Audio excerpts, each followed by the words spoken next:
আসসালামু আলাইকুম সবাইকে। Demo for medical student and ডক্টরের পক্ষ থেকে সবাইকে স্বাগতম। সাথে আছি মোহাম্মদ সাফওয়াত হকিমুন। আজকে আমাদের আলোচনার বিষয় হচ্ছে সিস্ট কেমনে হচ্ছে আপনার ইনিশিয়েশন করে গ্রোথ করে, অর্থাৎ pathophysiology of cyst formation, diagnosis of cyst, diagnosis according to expiration and treatment plan. চলুন তাহলে শুরু করি। আমরা যদি সিস্টের প্যাথোলজি নিয়ে আলোচনা করতে চাই, তাহলে প্রথমেই আমাদের সামনে যে ফেজটি আসে এটা হচ্ছে ইনিশিয়েশন। অর্থাৎ একটা সিস্ট যদি আমার কোনো একটা এরিয়া অফ দ্য জতে গ্রো করতে চাই, তাহলে ওই সিস্টের জন্য কিছু সোর্স সোর্সের দরকার আছে, যে সোর্সগুলো হচ্ছে এই সিস্টের গ্রোথটাকে ইনিশিয়েট করবে। এক্ষেত্রে infection, trauma, or the obstruction of salivary gland ducts, এই ধরনের বিভিন্ন ফ্যাক্টর থাকতে পারে। চলুন আমরা ফ্যাক্টরগুলো সম্পর্কে একটু জেনে নিই। প্রথমে আমরা দেখতে পাচ্ছি আমাদের কিছু বায়োলজিক্যাল ফ্যাক্টর কাজ করে। এক্ষেত্রে রয়েছে ইনফেকশন। ইনফেকশন আমার ব্যাকটেরিয়াল হতে পারে, ভাইরাল হতে পারে, can lead to inflammation and cyst formation.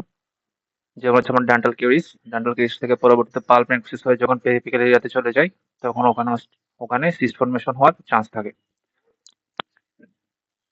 এরপরে হচ্ছে ট্রমা।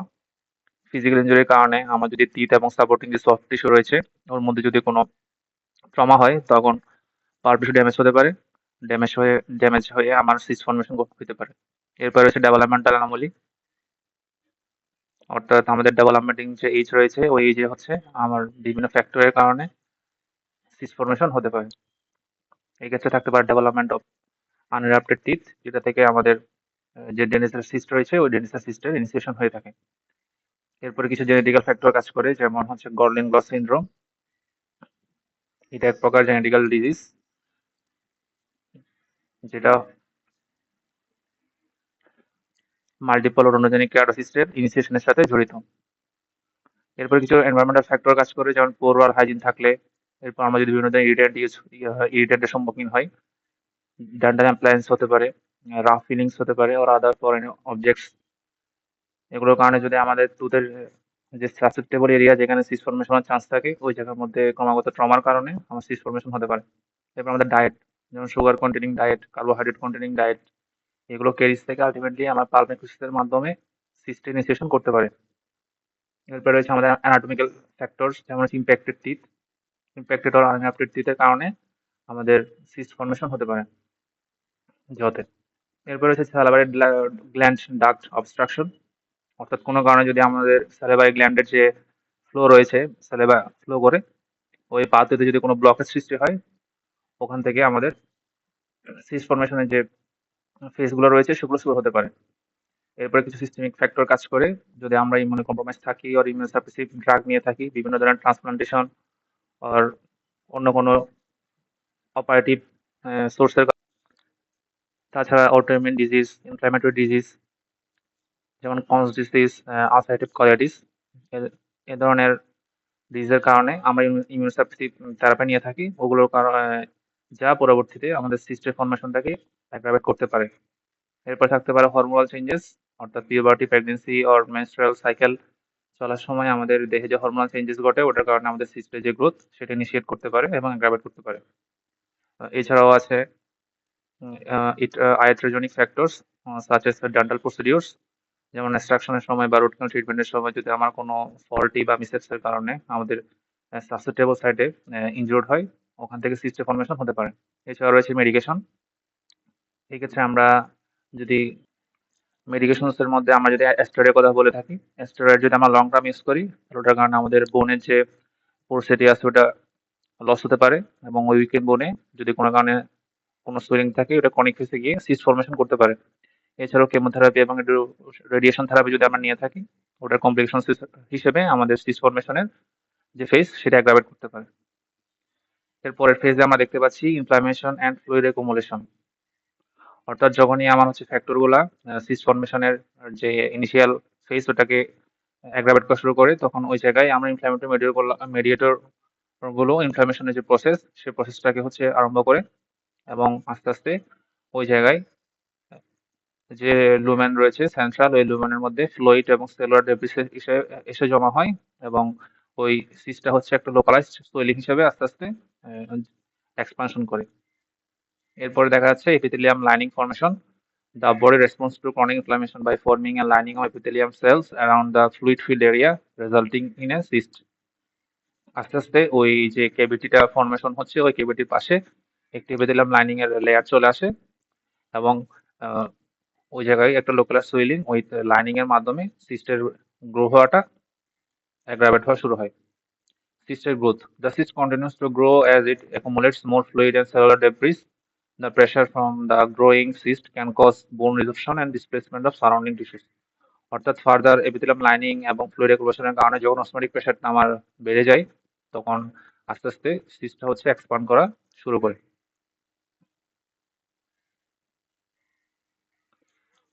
সিস্টের এপিথেলিয়াম লাইনিং ফর্মেশনে যদি আমরা ফেজ গুলো জানি, তাহলে দেখা যাচ্ছে কয়েকটি ফেজ রয়েছে। প্রথমত, proliferation of epithelial cells. The inflammation stimulates the proliferation of epithelial cells. যেমন আমাদের রয়েছে ডেন্টাল লিউমিনার কিছু রেমন্যান্টস, rest cells of Malassage. These are the remnants of epithelium root sheath of heartache found in the periodontal ligament. The reduced enamel epithelium, যেটা হচ্ছে আমাদের আনইরাপ্টেড tooth রয়েছে, ওই আনইরাপ্টেড টুথকে cover করে রাখে। আর ওরাল এপিথেলিয়াম, ট্রমা এবং ইনফেকশনের ক্ষেত্রে ওরাল এপিথেলিয়াম সেলস গুলো হচ্ছে আবার মাইগ্রেট হয় সাইড অফ দ্য ইনজুরিতে, পরবর্তীতে সিস্টের লাইনিং হিসেবে কাজ করে। এরপর হচ্ছে migration and encapsulation. The proliferating epithelium cells migrate towards the site of inflammation. অর্থাৎ যে এপিথেলিয়াম সেলসটা proliferate করা শুরু করে, ওটা হচ্ছে মাইগ্রেট করে সাইট অফ ইনফ্লামেশনে এবং begin to line the inner surface of the cyst cavity. তাহলে আমাদের সিস্টের ক্যাভিটির যে ইনার লাইনিং, ওইটি হিসেবে আবার কাজ করে। The epithelium cells arrange themselves in a continuous layer encapsulating the fluid or debris within the cyst. তাহলে আস্তে আস্তে হচ্ছে আমার একটা কন্টিনিউয়াস লেয়ারের মাধ্যমে পুরো ক্যাভিটিটাকেই আমার হচ্ছে এটা লাইনিং হিসেবে বা এনক্যাপসুলেটেড করে থাকে। অর্থাৎ একটা ওয়েল ডিমার্কেটেড বর্ডার দেখা যায় আমরা যখন রেডিওলুসেন্সি হিসেবে দেখি একটা সিস্টের রেডিওগ্রাফিতে বা রেডিওলজিক্যাল ইভালুয়েশনে, তখন আমাদের চারপাশে একটা তিন লেয়ার দেখা যায় রেডিও পাক শ্যাডো হিসেবে, তখন ওটা হচ্ছে আমার সিস্টের লাইনিং হিসেবে কাজ করে। এরপর হচ্ছে ম্যাচুরেশন অ্যান্ড ডিফারেন্সিয়েশন। অর্থাৎ সময়ের পরিক্রমায় আমার এপিথেলিয়াম সেলস গুলো ম্যাচিউর হয় এবং ডিফারেন্সিয়েট হওয়া শুরু করে। এক্ষেত্রে আমার স্ট্রিকার স্কোমাস এপিথেলিয়ামের একটা লাইনিংও দেখা যেতে পারে সিস্টের মরফোলজির উপর ডিপেন্ড করে। এছাড়াও আমরা কলামনার ও কিউপোইডাল এপিথেলিয়ামও দেখতে পাই। যেমন উদাহরণ হিসেবে আমরা বলতে পারি স্ট্রেটিফাইড স্কোমাস এপিথেলিয়ামের লাইনিং ক্যাভিটি আমরা দেখতে পাই হচ্ছে রেডিকুলার সিস্টে, আর কলামনার ও কিউপোইডাল এপিথেলিয়ামের লাইনিং ক্যাভিটি আমরা দেখতে পাই ডেন্ডিলার সিস্টে। আমরা যদি এই ডায়াগ্রামের দিকে তাকাই, তাহলে এখানে আমাদের একটি ডায়াগ্রামে তীর চিহ্নের মাধ্যমে আমাদের সিস্টের যে ফেজটাকে, এই ফেজটাকে হচ্ছে সংক্ষেপে বর্ণনা করা হয়েছে। এখানে বলা হচ্ছে during cyst formation stage the cyst cavity gets lined by stratified squamous epithelium. The blood supply is rich at the periphery and the cells in the center lack nutrition. অর্থাৎ যখনই আমার কোনো সিস্ট ফর্মেশন হওয়া শুরু করে, আমরা ধরে নিই এটা একটা সিস্ট, তাহলে এই সিস্টের মধ্যে আমার যে পেরিফেরি যে সাইডটা রয়েছে, এই সাইডের মধ্যে আমার ব্লাড সাপ্লাইটা হচ্ছে বেড়ে যায়,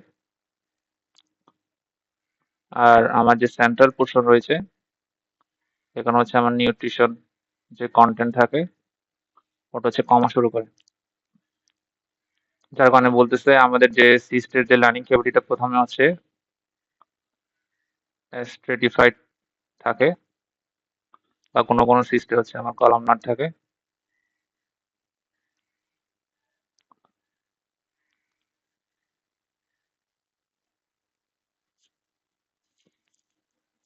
এরপরে বলা হচ্ছে দি সেলস টেন্ড টু ডিসকমেট।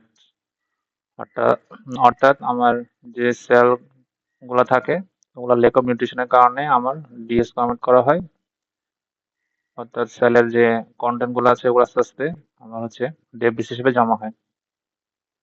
সেন্টারে ল্যাক অফ নিউট্রিশনের কারণে আমার সেলটা ডিসকমেশন হওয়া শুরু করে এবং ওই জায়গার মধ্যে ফ্লুইড প্রডিউস হওয়া শুরু হয়। ফ্লুইড এবং আমার এই জায়গায় অসমোলারিটিটা বেড়ে যায়।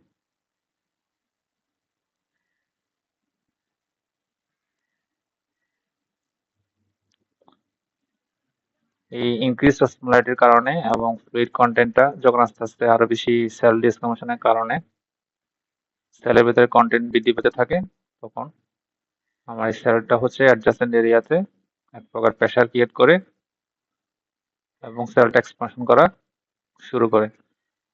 পরবর্তীতে ফার্দার ম্যাচুরেশন অর পলিফারেশন এই ফেজগুলো অতিক্রম করে। এবার আমরা কিছু সফট টিস্যু সিস্ট নিয়ে জানবো, যেগুলো আমাদের lip, tongue, floor of the mouth, buccal mucosa এই ধরনের এরিয়াতে পাওয়া যায়। অর্থাৎ এই ধরনের সিস্টগুলো হচ্ছে সফট টিস্যু ইনভলভমেন্টের মাধ্যমে ইনিশিয়েশন অ্যান্ড গ্রোথ ফেজটা পরিচালনা করে।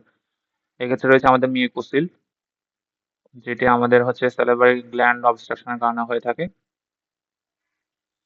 মেইনলি আমাদের হচ্ছে ইনার সারফেস অফ দ্য লিপে পাওয়া যায় এবং এই মিউকোসিল হচ্ছে আমাদের মাইনাস স্যালিভারি গ্ল্যান্ডের অবস্ট্রাকশনের কারণে হয়ে থাকে। এরপর আমরা দেখতে পাচ্ছি রেনুলা, যেটা হচ্ছে আমাদের ফ্লোর অফ দ্য মাউথে মেইনলি হয়। এটি হচ্ছে আমাদের স্যালিভারি গ্ল্যান্ডের অবস্ট্রাকশনের কারণে হয়ে থাকে। মেইনলি আমাদের সাবলিঙ্গুয়াল গ্ল্যান্ড যখন কোনো কারণে অবস্ট্রাকশন হয় তখন রেনুলা ফর্মেশন হতে পারে। তাছাড়াও সাবম্যান্ডিবুলার গ্ল্যান্ডের অবস্ট্রাকশনের কারণেও রেনুলা ইনিশিয়েট করে থাকে।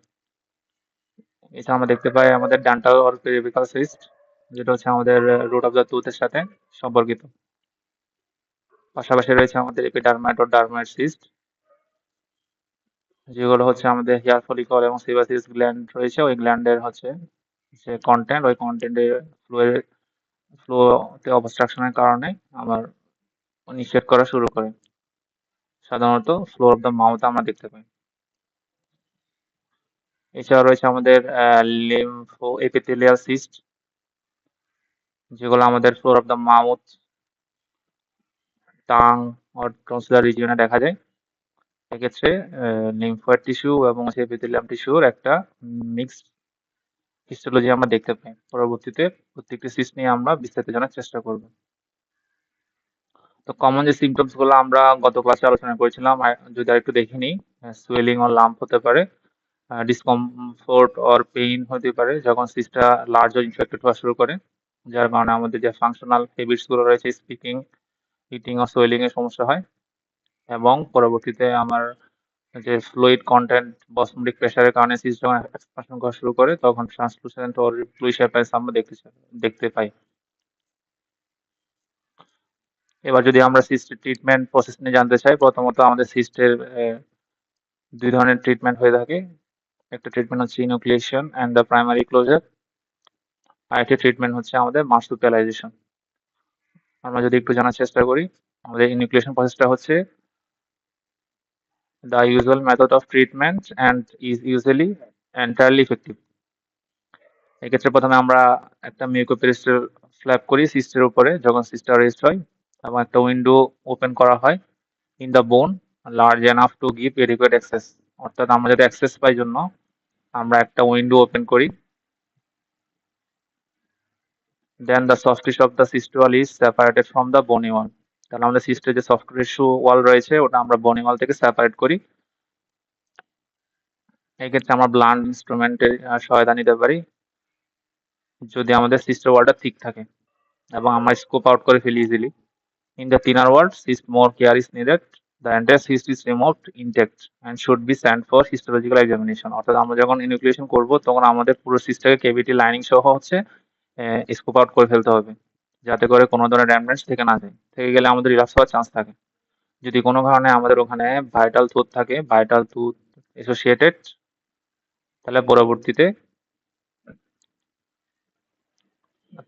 আমরা এন্ডোডন্টিক ট্রিটমেন্ট যেতে পারি, অথবা আমরা যে সিস্টার সাথে যে টুথটা হচ্ছে আমাদের রিলেটেড আছে ওই টুথটাকে এক্সট্রাকশন করে ফেলতে পারি।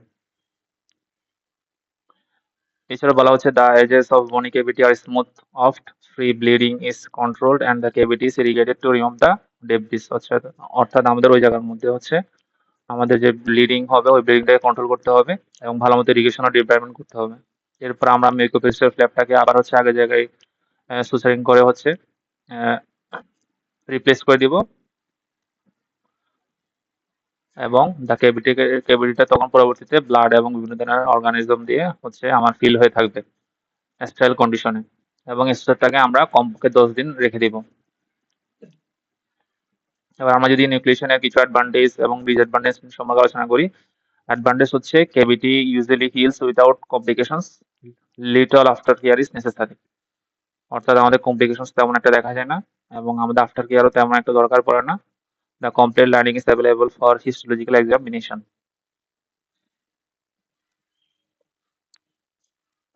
আর ডিসঅ্যাডভান্টেজ নিয়ে যদি আলোচনা করি তাহলে আমাদের হচ্ছে ইনফেকশন হতে পারে of the clot filling the cavity, অর্থাৎ যে ক্যাভিটির মধ্যে যে ক্লটটা তৈরি হয় ব্লাড ফিল হওয়ার কারণে ওখান থেকে ইনফেকশনের একটা সোর্স হিসেবে কাজ করতে পারে, রিকারেন্স হতে পারে ইনকমপ্লিট যদি আমরা রিমুভাল করি, হেমোরেজ হতে পারে প্রাইমারি ও secondary, damage to the inferior dental nerve অর্থাৎ নার্ভ ইনজুরি হতে পারে।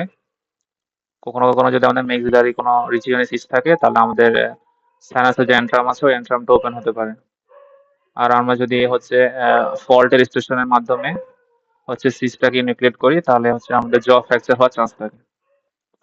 মার্সুপিয়ালাইজেশন প্রসেসটা আমরা যদি ছবিতে দেখি তাহলে দেখা যাচ্ছে আমরা প্রথমে আমাদের সিস্টটাকে হচ্ছে লোকেট করব, লোকেট করার পর যে সিস্টের মার্জিন বরাবর আছে ওই মার্জিন বরাবর আমরা হচ্ছে একটা মিকো পেরিস্টাল ফ্ল্যাপ করার মাধ্যমে আমরা হচ্ছে সিস্টের যে কেভিটি আছে ওই কেভিটিটাকে ওপেন করে পুরো কেভিটি লাইনিং সহ হচ্ছে স্কুপ আউট করে ফেলবো, এবং পরবর্তীতে আমরা ওই এরিয়াটাকে ভালো মতো সুসারং করবো, সুসারিং করার মাধ্যমে হচ্ছে ইরিগেশন করবো, এবং আমরা ওই সুসারিংটাকে হচ্ছে একটা নির্দিষ্ট সময় পর্যন্ত রেখে দেবো যাতে করে আমার ওখানে হচ্ছে কোনো ধরনের ফরেন মেটেরিয়ালস বা অর্গানিজম গ্রো করতে না পারে এবং ওই এরিয়াটা হচ্ছে স্টেরাইল কন্ডিশনে থাকে।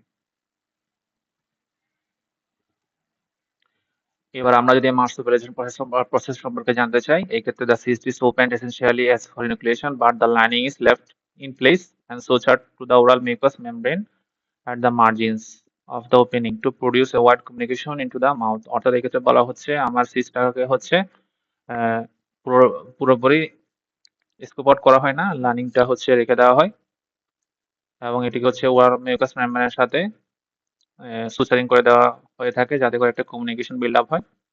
এটির উদ্দেশ্য হচ্ছে the aim is to decompress the cavity and make it into a pouch continuous with the oral mucosa। অর্থাৎ এই ক্ষেত্রে আমরা চেষ্টা করবো যে আমাদের যাতে কেভিটিটা আস্তে আস্তে কি হয় মানে ছোট হয়ে আসে, ডিকম্প্রেস করা শুরু করে, এবং এটা যাতে একটা কি হয় পাউচ হিসেবে দেখা যায়। এরপর হচ্ছে the cavity gradually closes by ingrowth of the bone from the periphery. অর্থাৎ বলা হচ্ছে এই ক্যাভিটিটা আস্তে আস্তে ক্লোজ হয়, এক্ষেত্রে বোনে ইনগ্রোথ দেখা যায় পেরিফেরি থেকে, এবং আমার যে লার্নিং এপিথেলিয়াম রয়েছে সিস্টের ওটা রিপ্লেসমেন্ট হয়ে যায় ইনগ্রোথ অফ দ্য ওরাল এপিথেলিয়ামের মাধ্যমে।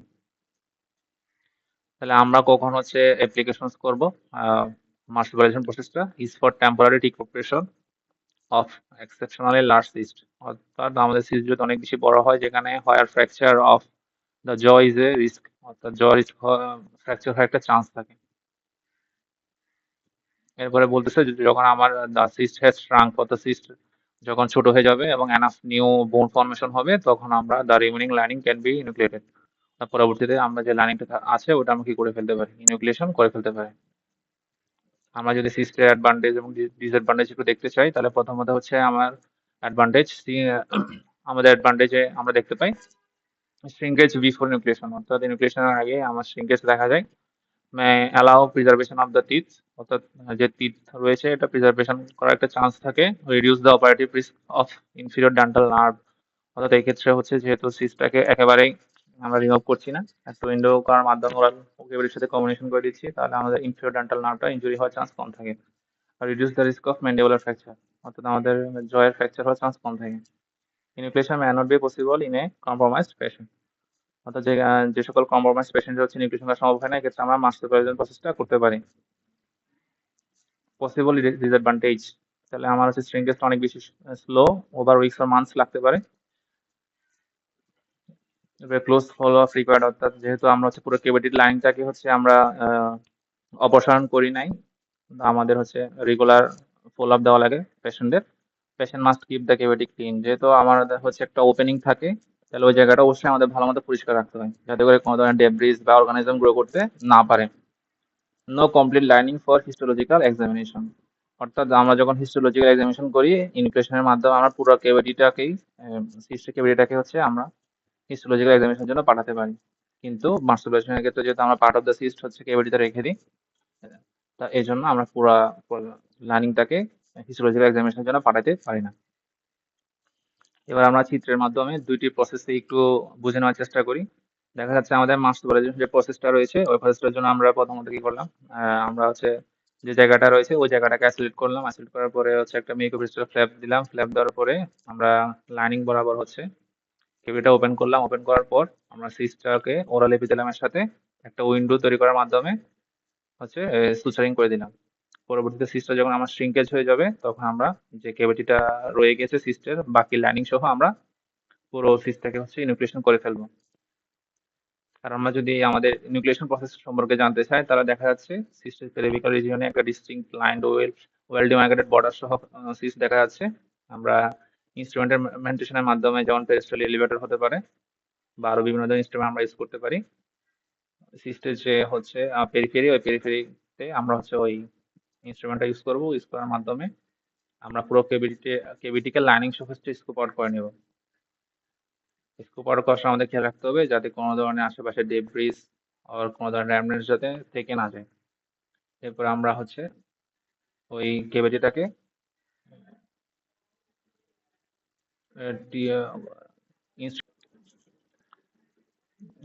পুরো সিস্টটাকে আমরা হচ্ছে কিউরেটরের মাধ্যমে কিউরেট করে ফেলতে পারি এবং কেভিটিটাকে পরবর্তীতে আমরা সুচারিং করে দেওয়ার মাধ্যমে ওই জায়গাটাকে একটা স্টেবল কন্ডিশনে রাখবো এবং একটি নির্দিষ্ট সময় পরে গিয়ে আমরা ওই এরিয়াটা হচ্ছে পুনরায় ফলো আপ দিব পেশেন্টকে। আজ এ পর্যন্তই। সবাইকে সাথে থাকার জন্য ধন্যবাদ। দেখা হবে পরের ভিডিওতে। আসসালামু আলাইকুম।